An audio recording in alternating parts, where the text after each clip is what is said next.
I was in a hurry, carrying an urgent package in my backpack, when I saw a car overturned in the ravine. I got off to help, and when I wiped the blood from his forehead I recognized that scar. It was my brother, whom I hadn't seen in 30 years. My name is Bruno Ledesma. If you ever ordered food in the rain, maybe I was the one who rang your bell soaked but still smiling. I'm a delivery driver. My life is deliveries. Last-minute envelopes, boxes of medicine, hardware parts, pizzas, cakes, even bouquets of flowers that come with an apology card. Sometimes I ride a motorcycle, sometimes a bicycle, other times an old little van that sounds like it's breathing with effort. My city is a messy board. Wide avenues that suddenly close, streets that change names without warning, potholes that look like traps from another world. That's where I move, among motorcycles, horns, loose dogs, and customers who ask, "Did you take long?" That day the route started normally. I got up before 6, had a strong coffee in a mug with splinters on the rim, and checked my phone to confirm the orders. 5 express deliveries, 3 downtown, 2 up in the higher neighborhoods, in colonies named after flowers and with steep streets. The plan was simple. First go down to the center, then climb the hills and finish near the Beltway. I adjusted my black helmet with the sticker, "Keep Rolling," and left. But in the inside pocket of my jacket I carried something else, a folded, old, yellowed photograph. In it were 2 skinny kids smiling with a newspaper kite. One is me. The other is Matthias, my brother. He had a red string on his wrist, just like me. We tied them together one afternoon and promised, if one day we get lost, we'll find each other by following the string. We were kids, but that promise haunted me my whole life. Because yes, I lost him. When I was 13 and he was 10, the families split like poorly closed boxes and each of us ended up in different places. I stayed at an aunt's house, he was taken away, and I never had a certain address again. The first deliveries were quick. A box of oven parts, an envelope with legal papers, an arrangement of succulents. Signatures, receipts, thanks. The fourth took me along a narrow road lined with jacarandas. It was a high curve, with the sun on my forehead and the warm wind hitting me. And then I saw it. A cloud of dust raised oddly, as if the earth were restless. I braked. I turned off the motorcycle. The silence was too much. I leaned over the edge. Down there, a gray sedan lay on its side among the bushes, its windshield shattered. I felt that fear we all know, the one from ambush stories. But I also heard my mother's voice in my memory, never stop offering a hand to someone in need. I went down. The ground was loose. I scraped my knee, but I reached the car. I knocked on the window. No answer. I shouted again. Then, a very weak moan. I wrapped my fist with my jacket and broke the glass. I put half my body inside. The driver was hanging from the seatbelt, his head tilted and blood on his brow. I took out the multi-tool knife, cut the strap and held him with my arm so he wouldn't fall suddenly. I pushed him toward the exit, with the effort reserved for what you cannot give up. When I laid him on the ground, something happened that I didn't expect. I wiped his forehead with a damp handkerchief. And I saw the scar, an oblique line on the left eyebrow. The same one Matthias got as a child when he tried to jump from the wall with a towel for a cape. I froze. My fingers trembled. And then I saw it. On his wrist, a faded red string, with the same thick knot we had invented together. "Matthias," I whispered, unable to believe it. He didn't answer. He only breathed weakly. I held him as best I could and dragged him farther from the car. I searched for signal on my phone. Nothing. An engine approached on the road. I waved my arms. A farm truck slammed on the brakes. A man in a hat and 2 young men climbed down. I explained quickly. They brought a tarp, and the 4 of us lifted Matthias into the truck bed. I stayed there, holding his head in my lap as we rushed toward the Kalina's health center. I spoke softly. "If you can hear me, squeeze my hand. I'm Bruno. I'm your brother." He didn't squeeze, but his eyelid fluttered once, as if to tell me, I'm still here. We arrived at the health center. 2 nurses came out with a stretcher. They took him quickly, among lights, oxygen, and firm voices. I stayed answering questions with a dry mouth. Relative? A doctor asked me. Brother, I answered, and I felt that word set right bones that had been crooked for 30 years. In the waiting room, with my backpack at my feet, I took out the old photo. I spread it over my knees. It was like having a miniature map.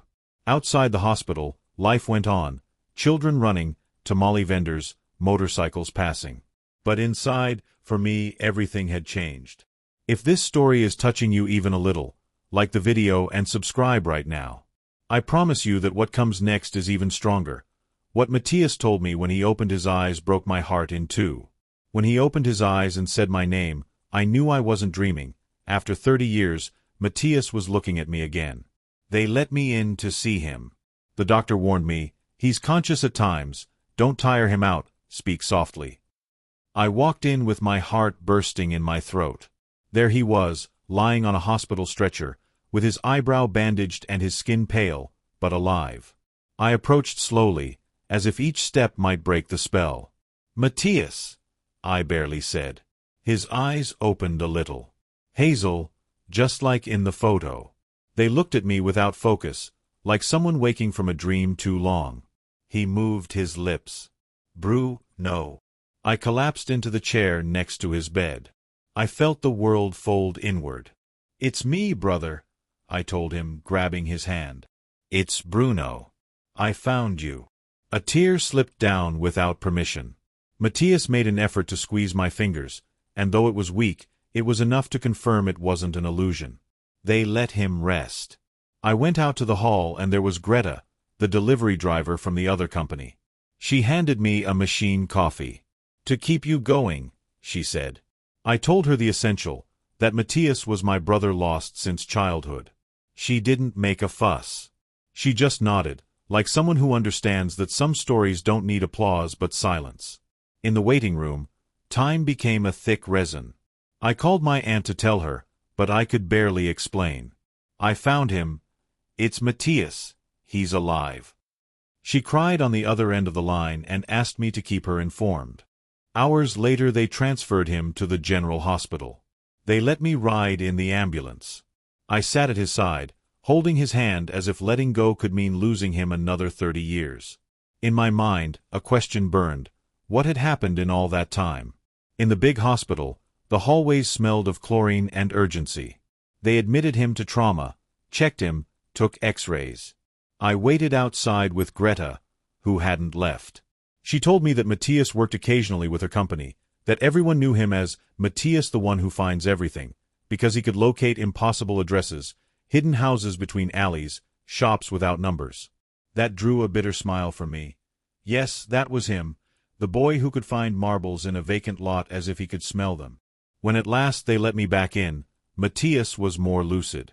The nurse gestured that I could talk to him. I approached. Brother, do you really recognize me? He smiled with half his mouth. Of course. How could I forget you, Bruno? The silence weighed on me. I didn't know what to ask first. If he was married, if he had children, where he had been, why I never found him. He seemed to guess my chaos. I have to tell you things, he said with a rough voice. Not all are pretty. But I need you to listen. I settled into the chair. I'm here. Tell me whatever you want. He took a deep breath, like someone diving into dark memories. After they separated us, they took me to Uncle Julian in Mexico City. At first it seemed everything would be fine. School, roof, food. But then he got into trouble. Gambling, debts. One night he disappeared and left me alone in a rented room. I was 12. Imagine that. A knot formed in my throat. And what did you do? What anyone does to survive. I sold candy, carried loads in the market, slept in terminals. I met other kids in the same situation. We took care of each other. But in those years, Bruno, there was no way to look for you. I didn't even have an address for you. Only the little medal and the red string. He showed me his wrist. The string was worn, but the knot was still intact. I always thought that if I didn't cut it, somehow you'd still be tied to me, he whispered. I couldn't speak anymore. I just listened, eyes clouded. At 16, I got into a messenger service as an assistant. That's where I started to know the city. I realized I had a knack for orientation, for finding hidden houses. I started earning a reputation for being reliable. And from there, my whole life was that, delivering. Like you. We looked at each other in silence, two delivery drivers with the same blood, reunited by the chance of a curve. Suddenly, his gaze grew serious. But it wasn't all work. There were bad things. I got into debts, into friendships that weren't real friendships. And there was a moment. He swallowed hard. There was a moment when I thought I didn't want to go on. I pressed my stomach with my hand. What stopped you? The string. And the promise. Don't let go. I thought if I cut it, there would be no way back to you. And look. He gave me a weak smile. I didn't cut it. And here you are. I couldn't take it anymore. I hugged him carefully, avoiding the bandages. 30 years of questions collapsed on me. Brother, I'll never let you go again. He closed his eyes, tired but at peace. I stayed by his bed, holding his hand, with a feeling that the whole city had gone still to give us that moment. If you've made it this far, let me tell you something. There's no package more valuable than finding again what you thought was lost. If this story is reaching you, give it a like and subscribe, because what Matthias revealed to me afterward made me doubt everything I thought I knew about my own family. When Matthias told me that our mother didn't die the way we had always believed, I felt the hospital floor open beneath my feet. That night in the waiting room, with the hospital almost silent, I made a decision. I had to find Uncle Julian, the man who had stolen the truth from us. I stayed there, sitting on a plastic chair that creaked with every movement. Matthias was asleep in the trauma ward, connected to monitors that beeped patiently.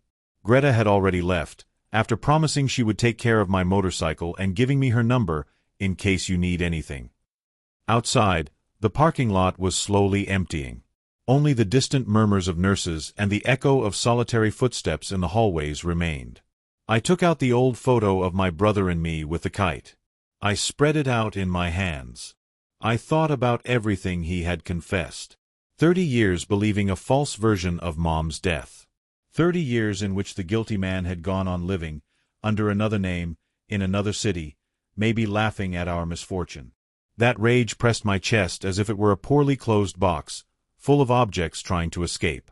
I stood up, walked to the coffee machine, and let the noise of the cup filling distract me for a few seconds. But no distraction was enough.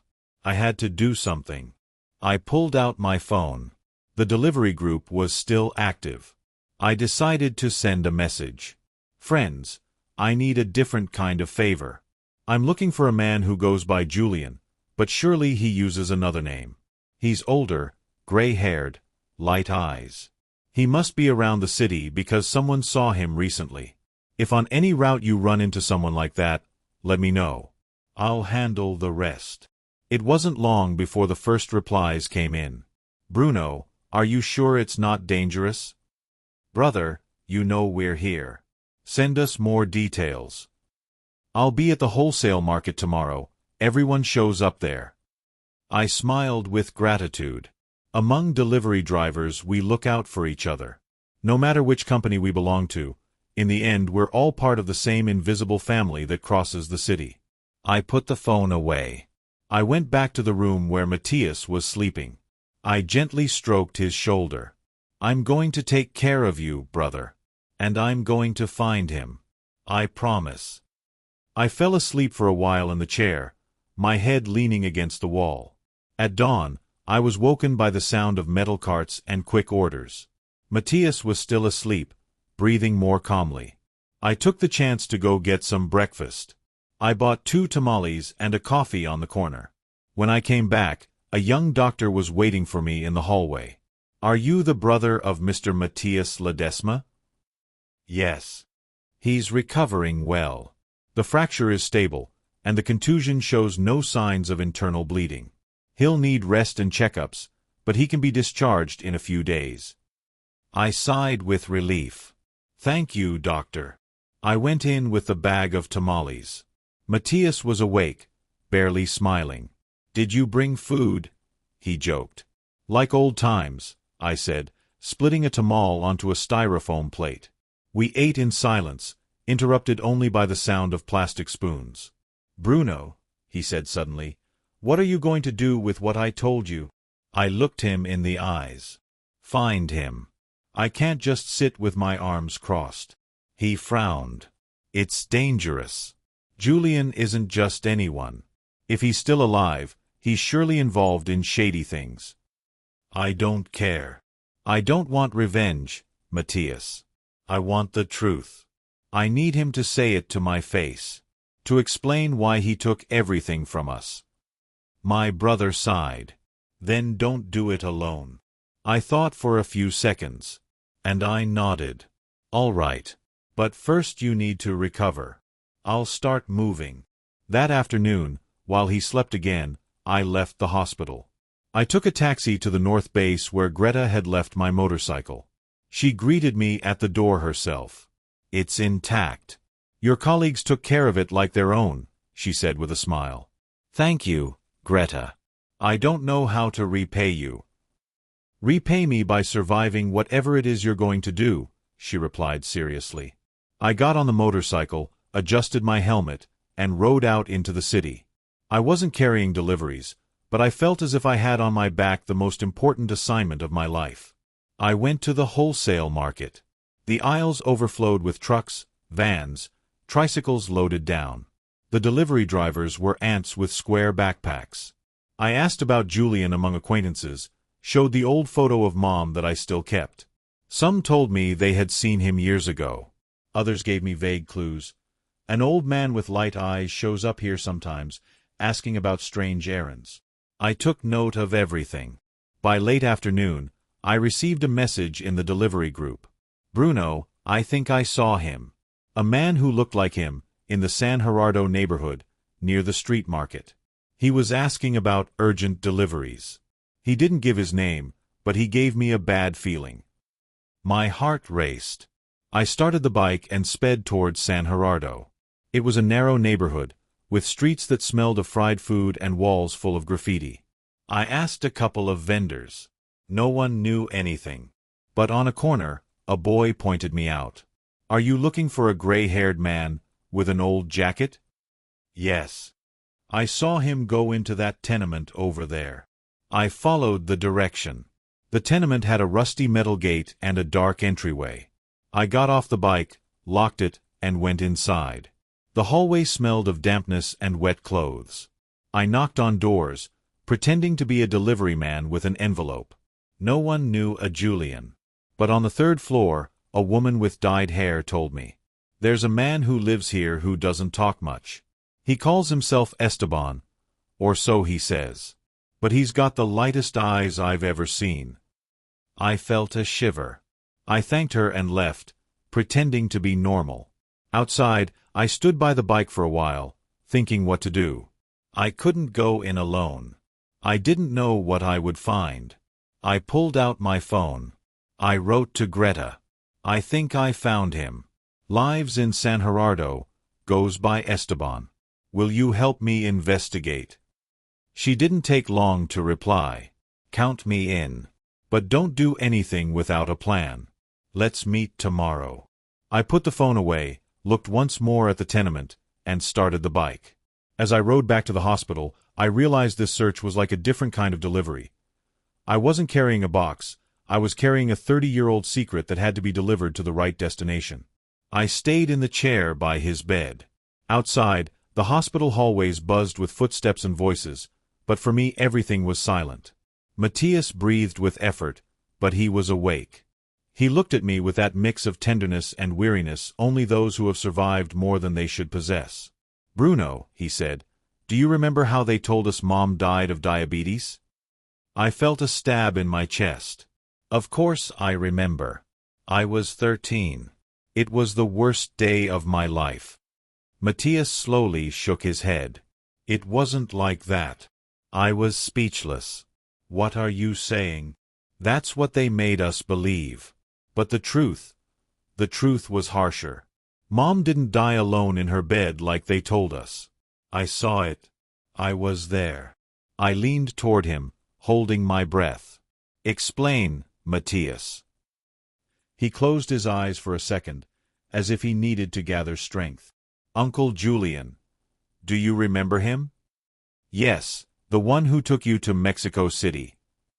Before that, he was already in trouble. And the day Mom got worse, he came to the house. I heard him arguing with her. I didn't understand much, I was a kid, but I knew they were talking about money, about debts. Mom told him not to take what little we had. He was drunk. He pushed her. My blood froze. No. Yes. Mom fell against the table. She hit her head hard. I hid behind the door, trembling. When everything went quiet, she wasn't breathing anymore. Julian ran out, saw me, and told me not to say anything. That same night he left town. I was left open-mouthed, breathless. And you never told me? How could I? I was a child. I was afraid. And then everything happened so fast. Mom dead, Aunt Eulalia deciding your fate, Uncle Julian showing up again to take me to Mexico City. He swore that if I talked, the same thing would happen to me. I stayed quiet. I pressed my forehead with my hands. My whole life I had believed Mom had faded slowly, that the illness had consumed her.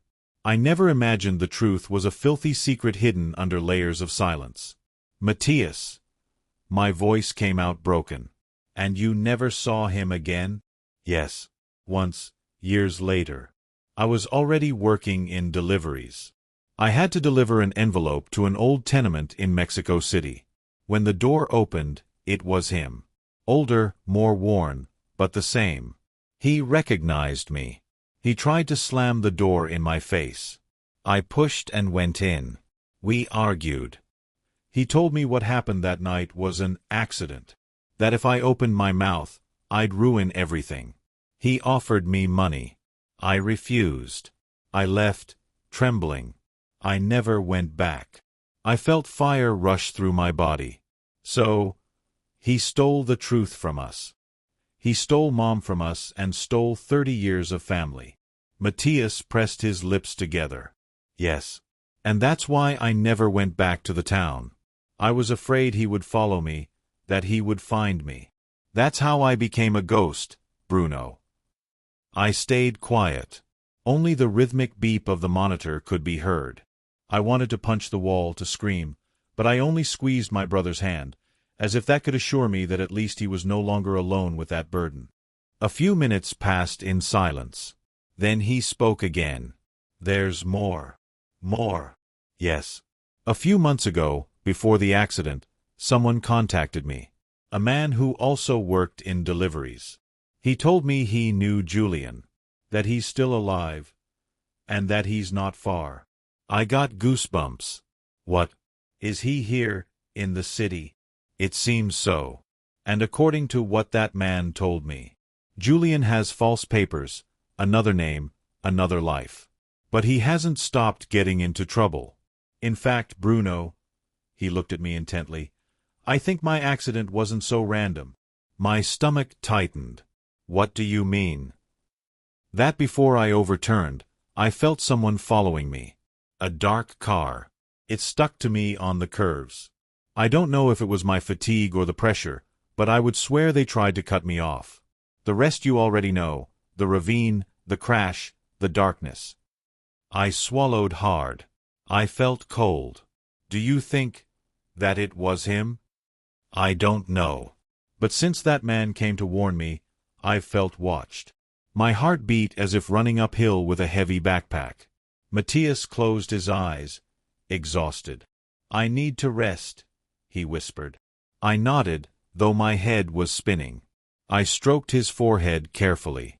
Rest, brother. I'm here now. I won't let anyone else touch you. I left the room with thoughts tangled like broken wires. Outside, Greta was waiting for me. I told her what Matthias had said. She frowned. If what you say about the uncle is true, this isn't just a reunion. This is a dangerous story. I know, I answered. But I don't plan to take a step back. We stayed silent, watching the afternoon fall through the hospital window. I knew what was coming would be harder than any delivery in a storm. When I stood in front of the tenement gate and heard his voice behind it, I knew I was about to look the man who destroyed our lives in the eyes. Before I tell you what happened when I finally confronted him, subscribe and stay until the end. This story has only just begun to flare up. I could barely sleep that night. The image of the tenement in San Gerardo turned in my head like an engine left running.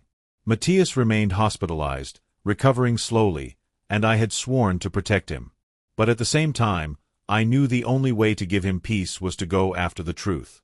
In the morning, I received a message from Greta. See you at the entrance of the neighborhood at 10. Don't go alone. I arrived early, as always happens on important deliveries. I checked the bike 3 times, adjusted my helmet and waited.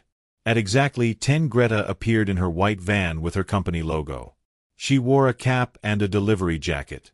She greeted me with a serious gesture. "Are you sure about this, Bruno?" she asked bluntly. "More than ever." "Then we go together." We walked to the tenement. The sheet metal gate was ajar. We entered with steady steps, as if we were carrying a package. The hallway was damp, with clothes hanging on lines crisscrossing from one side to the other. We climbed the stairs slowly, listening to each creak. On the 3rd floor, the door the neighbor had pointed out was closed. I stepped closer. I breathed deeply. I knocked. Silence. I knocked again, harder. From the other side, a hoarse, aged voice answered. "Who is it?" My hands trembled. I had heard that voice only once as a child, on the worst night of my life. "Delivery," I said, disguising my voice. The latch turned slowly. The door opened just a bit. A light eye peered through the crack. That eye pierced me like a knife. I didn't need more. It was him. Uncle Julian. He forced a crooked smile. I didn't order anything. I wanted to push the door open, but Greta gripped my arm, firm. "Not here, Bruno. Stay calm." The door slammed shut. I felt a wave of rage rise in my chest. "It's him, Greta." "No doubt." She nodded. "Then we're going to do it right. We need evidence.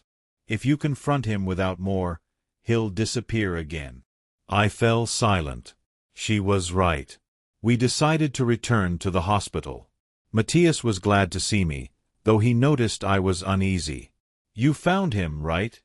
he said in a low voice. I nodded. "Yes. He lives in a tenement in San Gerardo. He calls himself Esteban." Matias closed his eyes and clenched his fists. "I can't believe he's still alive, that he's breathing like nothing happened." I sat beside him. "We're going to expose him, brother. I don't know how yet, but we will." Greta proposed a plan. "I know people at my company who have contacts in the local press. If we get Julian to speak, to let slip even one compromising phrase, we can make it public. He won't be able to keep hiding." The idea seemed risky, but it was the only option. That same night, we returned to the tenement. This time we carried an envelope in our hands, as if it were an urgent package. We knocked. "Who is it?" The same voice. "Express delivery. For Esteban." The door opened. Now I could see him fully, a man with unkempt white hair, a sparse beard, deep wrinkles, light eyes like blades. He wore a worn jacket, too large for his body. He looked at me. I looked at him. And the past fell on both of us. "You," he whispered, stepping back. "Yes, it's me," I said, my voice steady. "Bruno. Remediosa's son. Matias's brother." His eyes widened. His hand trembled on the doorframe. Greta stepped forward, discreetly taking out her phone to record. "What do you want?" he asked defensively. "The truth," I spat. "I want you to tell me to my face what you did." He froze. Then he let out a bitter laugh. "After 30 years, you come looking for ghosts. Your mother was sick. I didn't kill her." My blood boiled. "Lies."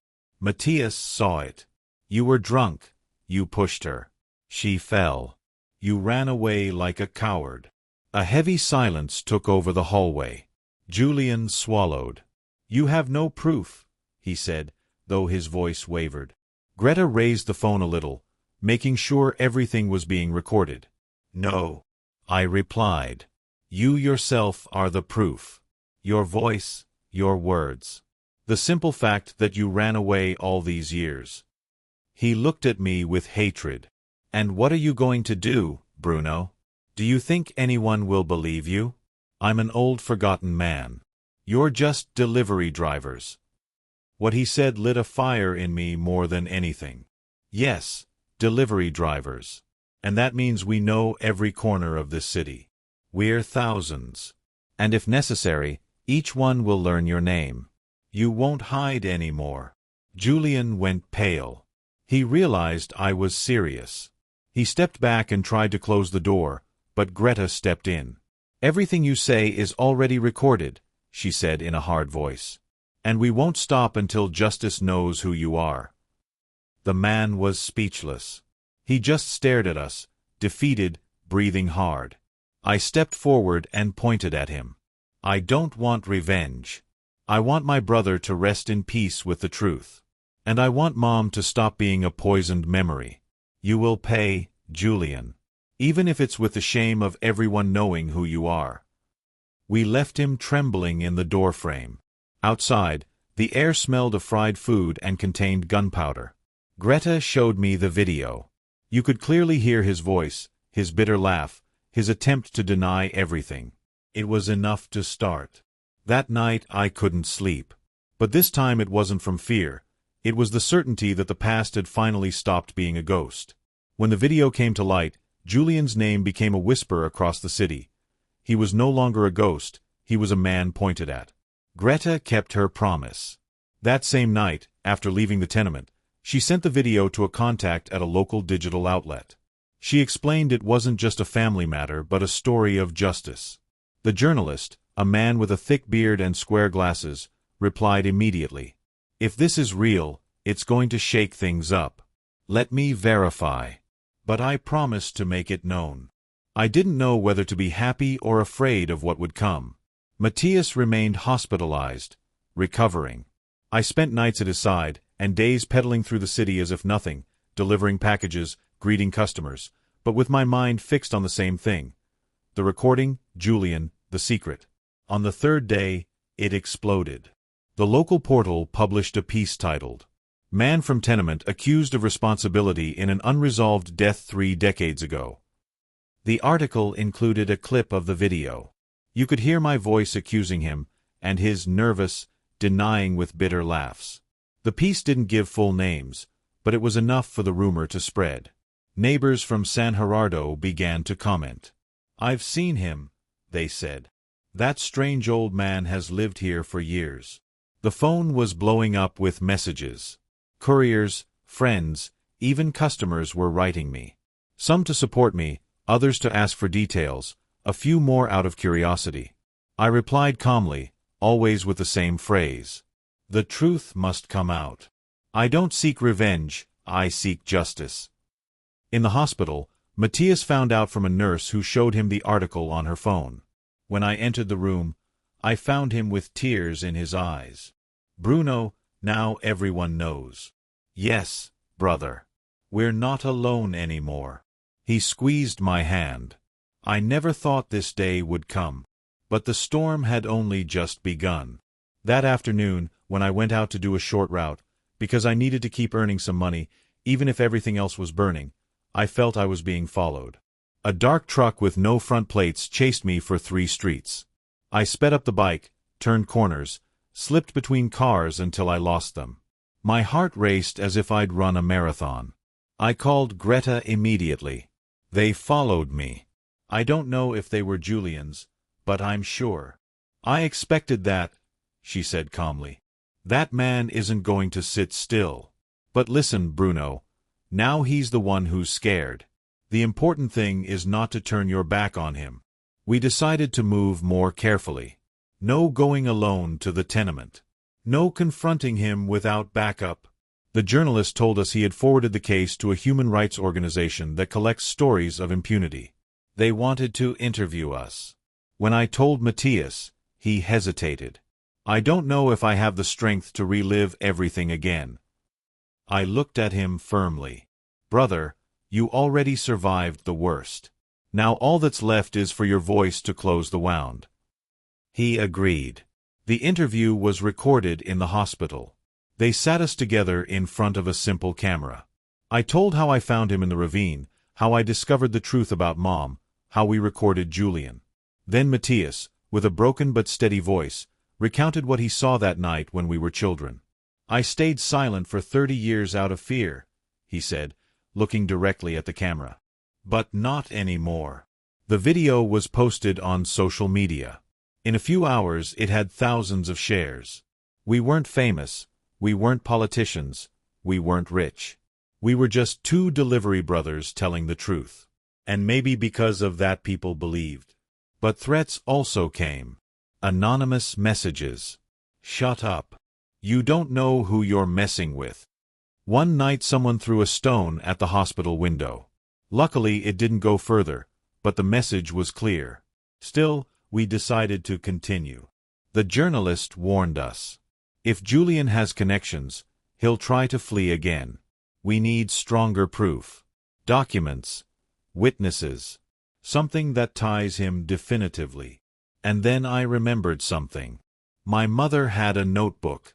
She wrote everything down. Expenses, visits, even names of people who came by the house. If that notebook still exists, maybe the proof is there. Matthias looked at me with shining eyes. She hid it under the bed, Bruno. Remember? She said no one would find it there. We hadn't returned to that house in 30 years. I knew it was abandoned, in ruins, but still standing. We decided to go. The next morning, very early, Greta drove us in her van.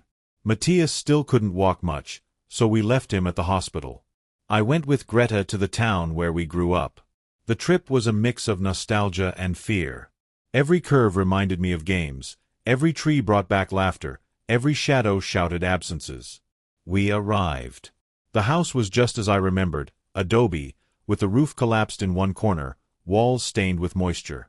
The door had an old padlock that we broke with a crowbar. Inside, the dust was so thick it seemed like fog. We entered with flashlights. The furniture covered with tattered sheets. The windows broken. We went to the room where Mom had slept. The bed was still there, without a mattress, only the wooden frame. I knelt. I slipped my hand underneath, feeling around. At first, nothing. Then my fingers touched something hard. I pulled. It was a rusty tin box.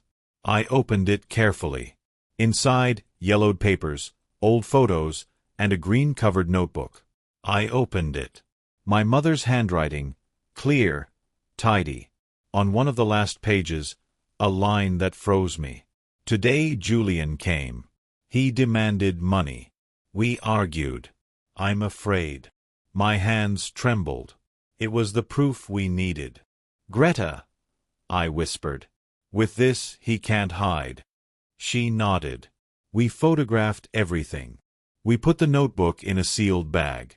We left the house with our hearts pounding like drums. On the way back, I thought of Mom. How, from her invisible grave, she was handing us the key to the truth. When I opened Mom's notebook in front of the journalist and read her last entry, I knew that ink written 30 years ago was going to change our present. We returned from the town with the tin box in Greta's van. I held it against my chest like a fragile treasure. Inside was Mom's voice, trapped in yellowed papers and a green-covered notebook. Every turn of the road back reminded me that this was our silver bullet, the proof that could collapse the lie. When I got to the hospital, I showed it to Matthias. He could barely hold it with his bandaged hands, but his eyes filled with tears when he saw Mom's handwriting. "It's like she's here again," he whispered. We read together the last entry, the one that said, "Today Julian came. He demanded money." We argued. I'm afraid. It was the silent confession Mom had left for us, a message hidden under the bed, waiting for the right moment to come out. "Brother," I told him, It's no longer your word against his. Now we have Mom's voice. That same night we met with the journalist who had shared the first video. He called us to a discreet cafe, dimly lit. He carried his notebook, a recorder, and eyes full of curiosity. I placed the notebook on the table.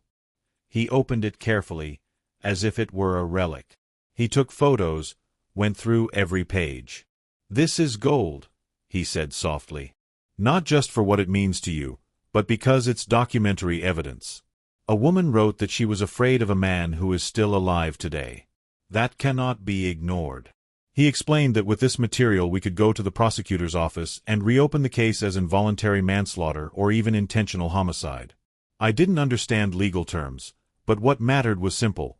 Justice had to listen. The next day, we went to the prosecutor's office accompanied by him and by Greta. The waiting room was full of stacked folders, distracted clerks, and the heavy air of bureaucracy. But when we showed the notebook and the video, their attitude changed. They took us to a private office. An agent took note of everything. We were questioned for hours. Matthias told what he saw as a child. I recounted how we found Julian in the tenement. In the end, the agent closed the file with a grave look. "This is enough to open an investigation.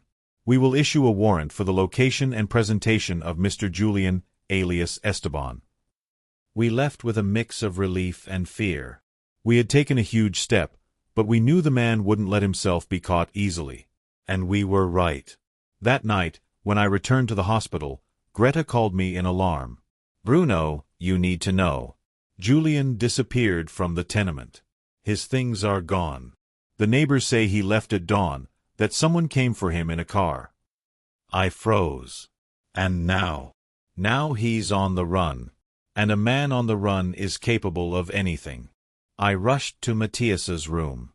I didn't want to worry him too much, but I had to tell him. He's gone. Julian is no longer in the tenement. He closed his eyes in frustration. I knew it would happen. He was always a coward. "Yes," I replied, "but now they're looking for him. And this time he won't have so many hiding places." Still, deep down I felt something worse was coming. Julian wasn't the kind to leave without trying to take something with him. The following days were tense. The press began talking more about the case. Some local radio shows interviewed us. Couriers from all over the city sent us messages of support. It was as if our story had struck a collective chord, the fight of two ordinary men against the shadow of an old injustice. But along with the support, the threats grew too. Anonymous emails. Strange messages on my routes. "Shut up already, Bruno." Once, while delivering a package in an industrial zone, a man on a motorcycle pulled up next to me and whispered, "Take care of your brother." Then he sped off and disappeared. I went back to the hospital with a frozen heart. Matthias was improving, already able to walk with a cane, but still vulnerable. "We have to get you out of here," I told him. "It's not safe." "And where do we go?" he asked, tired. Greta, who was with us, stepped in. "I know a place. A safe house we couriers sometimes use when someone needs to hide. It's not fancy, but it's discreet." That very night we moved him in Greta's van. The house was in a quiet neighborhood, with a plain facade. Inside we set up a mattress, some blankets, and basic food. Matthias sighed as he walked in. "Never thought I'd end up hiding at this age," he joked, though there was fear in his voice. I stood guard that first night, with the bike parked outside. Every noise put me on alert. The next morning, the journalist called us with news. "The notebook is already in the prosecutor's hands." The case made it onto national news. Pressure is mounting. Julian won't be able to hide for long. But he also added something that sent chills down my spine. An informant says Julian has contacts in the underworld. People who owe him favors. If he feels cornered, he might try to silence you. I looked at Matthias, who was slowly eating breakfast, and felt a knot in my stomach. The battle was no longer just for justice, it was for survival. That dawn, when I heard footsteps in the hallway of the safe house and the slow creak of the door, I knew Julian had found us. The first night in the safe house had passed without incident. I barely slept a few hours, my back against the wall and the bike ready to start if something happened.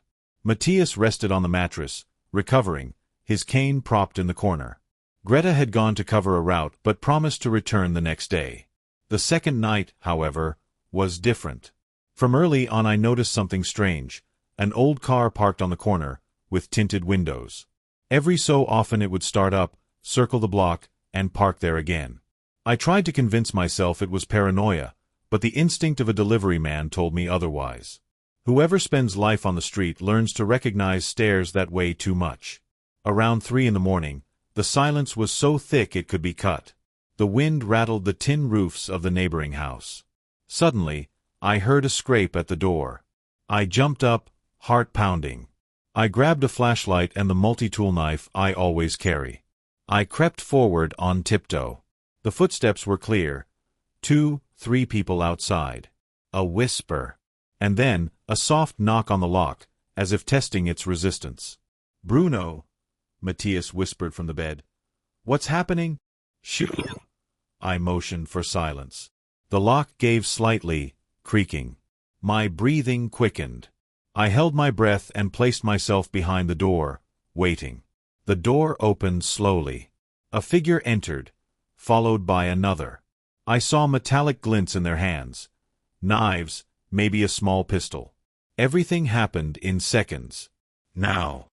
I shouted, flashing the light straight into their faces. The men were blinded for an instant. I took the chance to shove the door hard, slamming one in the shoulder. The other staggered back, surprised. Matthias, from the bed, grabbed his cane and lifted it as best he could. "Get out of here!" he roared, his voice shaky but firm. One of the intruders muttered, "We're paid to silence you. Hand over the notebook and it ends here." My stomach turned.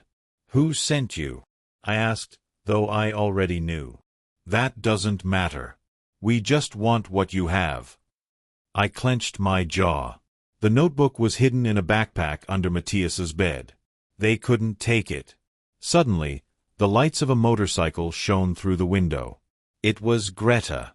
She screeched to a stop in front of the house, honking the horn like an alarm. The intruders looked at each other, nervous. "The police could come any moment," I said. "Leave if you don't want trouble." The taller one pointed his knife at me. "This isn't over, Bruno. Not for you or your brother." They backed out, ran into the street, and jumped into the tinted car that sped off with a screech. Greta rushed in seconds later, panting. I saw them leave. "Are you okay?" Matthias was pale but unharmed. My blood was racing like fire. "It was Julian," I said. "Or his men. No doubt." We stayed quiet for a while, listening as the car's engine faded into the distance. The safe house no longer felt so safe. At dawn, we called the journalist and the prosecutor's office. Patrol cars came, took fingerprints, asked questions. But I knew those men wouldn't leave an easy trail. They were shadows serving a coward. Matthias looked at me with tired but steady eyes. "See, Bruno? It was never just the accident. They want to erase us again." I squeezed his shoulder. "But this time they can't. We're more. We're not alone." And it was true. The city's couriers began organizing. In the message group, alerts were shared, suspicious locations, improvised patrols. We were a swarm on wheels, watching every corner. Julian could run, but he couldn't hide from thousands of rolling eyes. That same afternoon, I received an unexpected message. It was from an unknown number. The text read, "If you want to save your brother, come alone to the old workshop in the Ferreria neighborhood. Midnight. Don't tell anyone." I showed the message to Greta and Matthias. "It's a trap," she said flatly. "I know," I replied. "But it could also be the chance to end this." Matthias grabbed my arm. "Don't go. If I lose you now, surviving all this will mean nothing." I hugged him tightly. "Brother, if I stay still, we'll always be running. If I go, at least there's a chance it ends." He looked at me with wet eyes. He nodded, resigned. Greta wasn't convinced, but she said, "Then you won't go alone. I'll be nearby, even if I don't go in. And I'll tell the journalist. If anything happens, the world will know." I prepared as if it were a special delivery route. I put the notebook in a backpack, secured it with a double zipper, and strapped it to my back. I adjusted my helmet, checked the bike, and took a deep breath. Midnight was approaching. The workshop in Feria awaited me like an inevitable destination.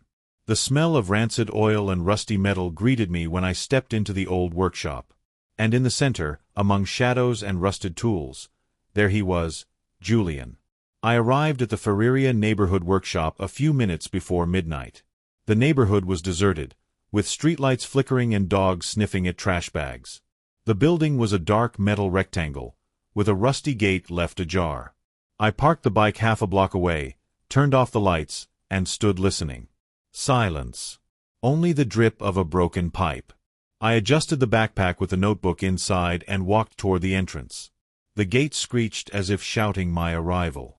I stepped forward, flashlight in hand. The interior smelled of oil, stale sweat, and rusty metal. There were stripped-down cars, stacked tires, scattered tools. And there, in the center, standing under a yellow bulb that hung like a tired sun, was him. Julian. His white hair unkempt, his clothes wrinkled, his light eyes shining like broken glass. "I knew you'd come," he said with a crooked smile. I stopped a few meters away, not taking my eyes off him. "I didn't come for you. I came for the truth." He laughed bitterly. "Truth? Truth is what one tells without being silenced. I've lived 30 years with mine. And you come now to complain. No. The truth is written in that notebook. In Mom's handwriting. In her fears." His eyes hardened. "You found it." I touched the backpack with my hand. I said nothing. "Give it to me," he ordered. "That's the only thing tying me to the past." "Exactly. And that's why I won't let it go." From the shadows, 2 more men emerged, the same ones who had tried to break into the safe house. One carried a pipe, the other a knife. My breathing sped up. "So it was a trap?" I spat. "It's not a trap, nephew," Julian replied, his voice dry. "It's the end." The 2 men advanced. I stepped back, raising the flashlight. "If you take another step, all of this will be in the hands of the prosecutor, the press, thousands of people. The notebook has already been photographed. You can't erase the truth." One of them hesitated, but the other kept moving. At that moment, an engine roared outside. The sound of a van. It was Greta. She switched on the high beams straight at the gate. Light flooded the workshop, blinding the men. I bolted to the side, dodging a swing of the pipe that whistled past inches from my head. "Bruno!" Greta shouted from outside. "Get out of there!" But I couldn't leave without facing Julian. I saw him, still standing under the bulb, watching coldly. I pushed past the thugs and pointed at him, furious. "No matter how far you run. Mom wrote your name into her fears. Matthias saw what you did. And now everyone knows." His face shifted. No longer arrogance, but fear masked as rage. "Shut up," he roared. "Your mother provoked me, don't you understand? It was all an accident." That phrase hung in the air. Greta, from the doorway, raised her phone, recording everything. His voice, his confession. There was no turning back. The thugs stared at him in surprise. One lowered the pipe. "Accident? What are you talking about, old man?" Julian realized too late what he had said. "Don't record!" he screamed, rushing at Greta. I blocked him, colliding with him. We both crashed to the ground. We wrestled. I felt his sour breath, his desperation. "I won't let you destroy me," he spat. "You already did it yourself," I answered, twisting his wrist until he dropped the knife. At that moment, sirens wailed closer. Greta had alerted the journalist, and he had called the police. Blue lights painted the inside of the workshop. The thugs ran, vanishing among the sheets of metal. Julian stayed on the ground, panting, defeated. Officers stormed in, weapons drawn. They handcuffed him while he screamed nonsense, that he was innocent, that it was all lies, that we just wanted revenge. But the recording was already on Greta's phone. The evidence was there. We left the workshop exhausted, with the night still dark but the air somehow changed. The notebook was still in my backpack, untouched. And in my chest, a certainty. That night, Mom had spoken through us. Matthias was waiting for us at the safe house, nervous. When we told him what had happened and showed him the recording, he broke down crying. "At last," he said. At last the truth caught up with him. We hugged, the three of us, Matthias, Greta, and me. Couriers, brothers, survivors. On the day of the trial, when I saw Julian sitting in front of the judge, handcuffed and with a lost look, I understood that justice may take time, but it always arrives. Julian's arrest was news in every local paper. Man accused of homicide captured after 30 years of impunity. The media showed images of the workshop, the moment he was taken out in handcuffs, and fragments of the recording where he himself admitted it had been an accident. The prosecutor's office opened the case quickly. Mom's notebook was analyzed by experts. They confirmed the handwriting was hers, that the ink and paper matched the era. The video recorded by Greta became the centerpiece of the accusation. Matthias, still with a cane, and I were summoned to testify officially. We were nervous, but together. Before the court, we recounted everything. Our childhood, the night of Mom's death, the abandonment, the broken life. I spoke of how I found Matthias in the ravine, of the promise of the red thread, of how fate had brought us back together. Julian, sitting a few meters away, barely lifted his head. His light eyes no longer shone like knives, but like opaque glass. He tried to deny everything, to accuse us of lying, of making up the story for gain. But the evidence buried him every time he opened his mouth. During the hearings, there were hard moments. Hearing Mom's voice in the notebook's pages, reading her fear out loud, tore me apart inside. But it was also healing, as if justice was finally being done for her. The trial lasted months. Each hearing was a reminder that truth does not move quickly, but it moves firmly. Greta was by our side at all times, as were many fellow couriers who filled the public benches with their colorful backpacks. We were not lawyers or judges, but we were there, present, like a family on wheels defending our own. Finally, the day of the sentence arrived. The judge read for nearly an hour. He spoke of negligence, of violence, of concealment. And in the end, he handed down the sentence. Julian would spend the rest of his days in prison. The courtroom fell into a silence that weighed tons. Matthias gripped my hand tightly. I closed my eyes, feeling that Mom, somehow, was there with us. When Julian was escorted out, he turned to look at us. There was no longer hatred in his face, only a sad emptiness, like someone who knows he has lost even his last lie. Outside the court, dozens of couriers surrounded us. Some applauded, others cried. I raised Mom's notebook high, as if it were a trophy. "This is the most important delivery of my life," I shouted. The backpacks were raised in the air, of every color, like a silent army saying present. After the trial, life was never the same. Matthias stayed to live with me. Little by little, we recovered the lost years. Simple dinners, late-night talks, shared routes on the bike. Sometimes, when the sun sets, we take out the old newspaper kite we rebuilt with tape and fly it on the hill.